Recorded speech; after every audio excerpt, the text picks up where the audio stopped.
जैसा कि last episode में हमने देखा कि टैंग शैंग और जीवू ने अपना चैलेंज पूरा कर लिया था और बाकी सभी बच्चे मास्टर सी हॉर्स से लड़ने के लिए आगे बढ़ रहे थे।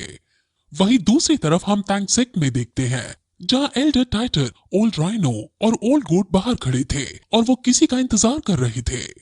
अब फिर वहां ओल्ड बर्ड आता है जो साइलोंग के साथ साथ उन सभी लोगों को जो आयरन सिटी के अंदर जिंदा बच गए थे उनको अपने साथ ले आता है। साइलोंग वहां आकर एल्डर टाइटन के पैरों में गिरकर माफी मांगने लगता है और कहता है कि ये सब उसकी गलती है क्योंकि वो अपने आयरन सिटी को नहीं बचा पाया था। एल्डर टाइटन उसे शांत करते हैं और उसे समझाते हैं कि इसमें तुम्हारी कोई गलती नहीं है।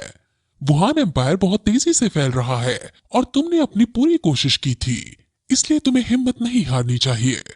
अब ओल्ड गोट वहां आकर समझाते हैं कि अब हमें और वेट नहीं करना चाहिए, हमें जल्द से जल्द और ज्यादा वेपन्स रेडी करने चाहिए क्योंकि हमारा सामना वुहान एम्पायर से कभी भी हो सकता है।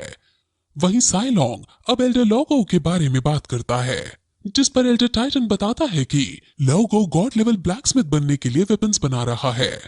वो हिडन वेपन्स बना रहे थे और उनके बनाए हुए वेपन्स पिछले जन्म की टैंग सेक्ट के वेपन्स जितने ही शक्तिशाली होने वाले हैं क्योंकि लोगो सोल लाइन के सबसे बड़े ब्लैकस्मिथ हैं और वो बड़े से बड़े हथियार बनाने में सक्षम है।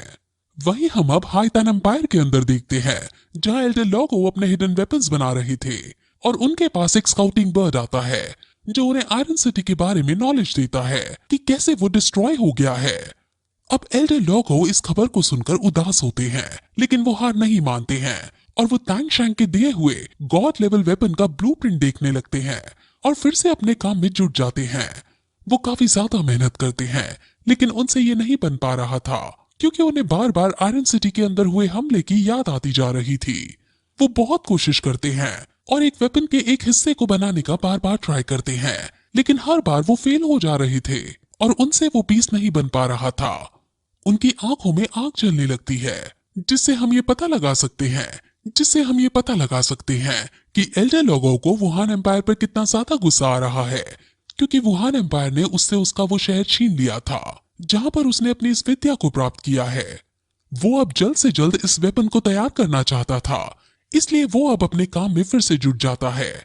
लेकिन इस बार भी वो अपने मन को शांत नहीं कर पा रहा था और उससे ये वेपन नहीं बन पाता, जिस वजह से वो गुस्से में आकर अब सभी चीजों को नीचे फेंकने लगता है।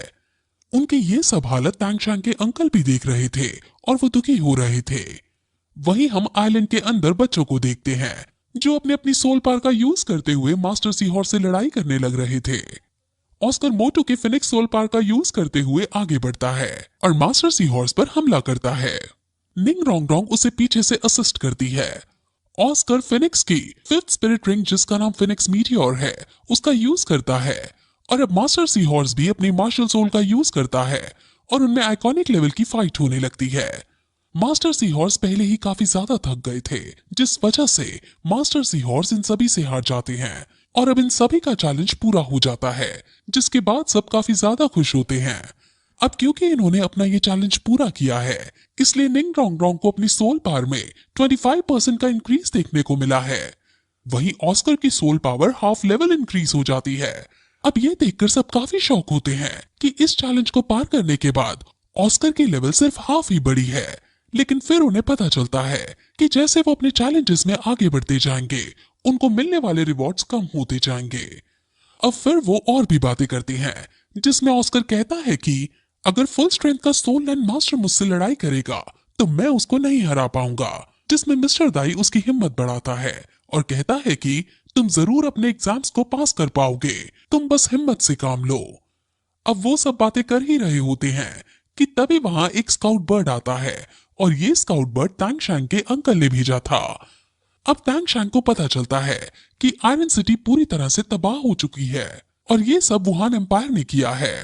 ये सुनकर टैंग शैंग और बाकी सभी को बहुत ज्यादा गुस्सा आता है और वो ये डिसाइड करते हैं कि वो जल्द से जल्द अब अपने चैलेंजेस को पार करके यहाँ से बाहर निकलेंगे और सीधे तियानदो एम्पायर में जाकर वुहान एम्पायर से फाइट करेंगे और उनको हराएंगे। अब टैंग शैंग मास्टर सी हॉर्स के पास जाकर उनसे अलविदा मांगता है और फिर सभी बच्चे उड़कर अपने दूसरे स्टेज की तरफ जाने लगते हैं और वो अब मास्टर स्पेयर के पिलर पर पहुंच जाते हैं। वहां कुछ लोग खड़े थे और वो सभी रिस्पेक्ट के साथ तांग शैंग और उसके दोस्तों को रास्ता देते हैं और कहते हैं कि मास्टर स्पेयर काफी देर से तुम्हारा इंतजार कर रहे हैं। ग्रैंड मास्टर उन लोगों को धन्यवाद बोलते हैं और कहते हैं कि सोल बोन मास्टर्स के लिए ग्रैंड सोल लैंड मास्टर बनना और 90th लेवल पर पहुंचना काफी ज्यादा मुश्किल होता है, जबकि बेस्ट सोल मास्टर के लिए ऐसा करना काफी आसान होता है, क्योंकि इस तरह के ग्रैंड सोल लैंड मास्टर जब 90th लेवल को रीच करते हैं तो ये किसी ordinary grand soul land master से काफी ज्यादा पावरफुल होते हैं। इसी वजह से sea spear sacred guardian sea dragon sacred guardian से बिल्कुल नीचे होते हैं, जिनकी लेवल 95 की है। इसका मतलब सी ड्रैगन सेक्रेड गार्डियन की स्ट्रेंथ 90 लेवल की है। वहीं दूसरी तरफ सी स्पेयर सेक्रेड गार्डियन की स्ट्रेंथ लेवल 93 की है। तांग शैंग मिस्टर दाई और निंग रोंग रोंग को अपना ध्यान रखने को कहता है और फिर ऑस्कर मिस्टर दाई को कुछ सॉसेज दे देता है, जिसकी हेल्प से वो फ्यूचर में अपनी सोल पावर को रिकवर कर सकता है। अब मिस्टर दाई और निंग रोंग रोंग उस सेक्रेट पिलर की तरफ जाने लगते हैं और बाकी श्रेक डेविल के मेंबर्स उनका उत्साह बढ़ाने के लिए उनसे कहते हैं कि तुम दोनों जरूर जीतोगे। अब मिस्टर दाई अपनी मार्शल सोल को एक्टिवेट करता है और वहां से जंप करते हुए पिलर की तरफ जाने लगता है। मिस्टर दाई ये डिसाइड करता है कि वो तांग शैंग के लिए ज्यादा से ज्यादा टाइम बचाएगा, क्योंकि वो तांग शैंग को अपने चैलेंज को पूरा करने के लिए ज्यादा से ज्यादा टाइम देना चाहता है। वहीं अब जियाओ बाई भी वहां आ जाती हैं और उसको देखकर सब खुश होते हैं और मोटू पूछता है कि आखिर तुम यहाँ क्यों आई हो, जिस पर जियाओ बाई बताती है कि वो सी स्पेयर गार्डियन की फाइट को देखने आई है।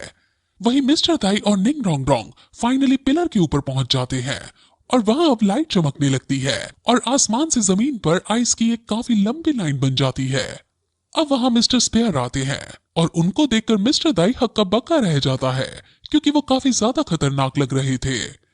मिस्टर दाई जियाओ बाई से इनके बारे में पूछता है, जिस पर जियाओ बाई उनके बारे में उसे सब बताती है, लेकिन वो उनकी एक भी कमजोरी नहीं बता पाती। अब फिर मिस्टर स्पेयर अपने स्पेयर को हाथों में पकड़ते हैं और फिर उनकी हीरोइक एंट्री के बाद और फिर यही एपिसोड इस तरह खत्म हो जाता है।